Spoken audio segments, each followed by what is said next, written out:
Hello student आज ये भिडिओत आमी आलोचना करिम तुम्हालोकर 2025 হৈ যোৱা মেট্ৰিক एग्जाমৰ ৰেজাল্ট কেতিয়া দিব পাৰে আৰু কিমান মাহ পিছত দিব আৰু ডেটটো কিমান তাৰিখ হ'ব পাৰে এইখিনি ভালদৰে এইটো ভিডিওত আলোচনা কৰিম।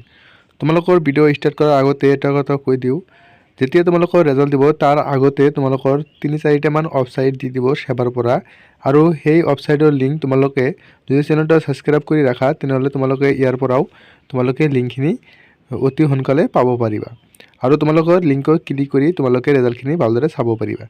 এতিয়া আহো যে ৰেজাল্টখিনি কেতিয়া দিব পাৰে আৰু কিমান মাহৰ গ্যাপ থাকিব পাৰে। যদি আমি আসাম ৰেজাল্টৰ বিষয়ে আলোচনা কৰাৰ আগতে তোমালোকৰ এক্সাম কেনেকুৱা হল তোমালোকে যদি কমেন্ট বক্সত জনাবা, ম্যাথ আৰু সায়েন্সৰ এক্সাম কেনেকুৱা হল তোমালোকে কমেন্ট বক্সত মই জনাবা আৰু তোমালোকৰ যিখিনি মই ইম্পৰ্টেন্ট কোৱেশ্চন দিছিলো তাৰ পৰা কমন পৰিছিল নাই সেইখিনি কৈ দিবা আৰু তোমালোকৰ এছএসজি তো কমন পৰিছিল এইখিনি কেনেকৈ লাগিল কেনে লিখিছা নাই সেইখিনি মোক কমেন্ট বক্সত জনাবা।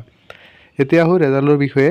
ইয়াতে যদি আমি আগৰ ৰেজাল্টখিনি চাও 2019 20 আৰু 22 23 24 যদি ৰেজাল্ট চাও তেতিয়া আমি ইয়াৰ পৰা গম পাও যে 2019ত ৰেজাল্ট দিওতে অলপ লেট হৈছিল, যেটো মে 15 তাৰিখত আহিছিল। 2020ত জুন 6ত দিছিল আৰু 2022ত জুন 7ত দিছিল আৰু 23ত মে 22 দিছিল আৰু তোমালোকে ইয়াতে দেখা পাবা 2025ত এপ্ৰিলৰ 20 তাৰিখত দিছিল।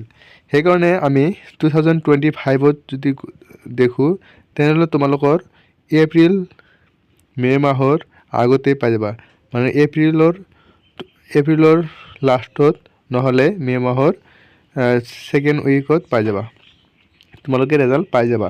আৰু তোমালোকে ৰেজাল্ট কেনেকৈ চাব পাৰিবা তোমালোকৰ সেবাৰ পৰা কেইটামান 2-3টা মান ওয়েবসাইট দি দিব, তাৰ পৰা তোমালোকে ক্লিক কৰি তোমালোকে তাতে ৰোল নাম্বাৰ সেন্টাৰ কোড এইবিলাক বহাই কেনে তোমালোকে ৰেজাল্টখিনি ভালদৰে চাব পাৰিবা। আৰু লিংকটো যদি মোৰ পৰা ল'ব পাৰা তাৰ মানে ইউটিউবৰ পৰা যদি দিও তেনেহলে তোমালোকে চেনেলটো সাবস্ক্ৰাইব কৰি ৰাখিবা, তেতিয়াহে তোমালোকৰ ওচৰত নোটিফিকেশন যাব, তাৰ পৰা লিংক পাই যাবা, আগতে পাই যাবা নোটিফিকেশন আৰু কেতিয়া ৰেজাল্ট দিব সকলোখিনি আপডেট মই ইয়াতে দি দিম। আৰু তোমালোকৰ যিবিলাক কোৱেশ্চন মানে কেনেকৈ তোমালোকৰ এনসাৰ বহিখিনি চাই সকলো ডিটেইলছ এইটো ভিডিওত চেনেলত তোমালোকক দি দিম আৰু তোমালোকে ওয়েট কৰা আৰু 2-3 মাহ পিছত তোমালোকৰ ৰেজাল্ট দিব, যেটো এপ্ৰিলৰ লাষ্টত হ'ব পাৰে আৰু মে মাহৰ সেকেন্ড বা ফাৰ্স্ট উইকত হ'ব পাৰে। আজিৰ কাৰণে এইখিনি আছিলে আৰু তোমালোকে চেনেলটো সাবস্ক্ৰাইব কৰি ৰাখিবা।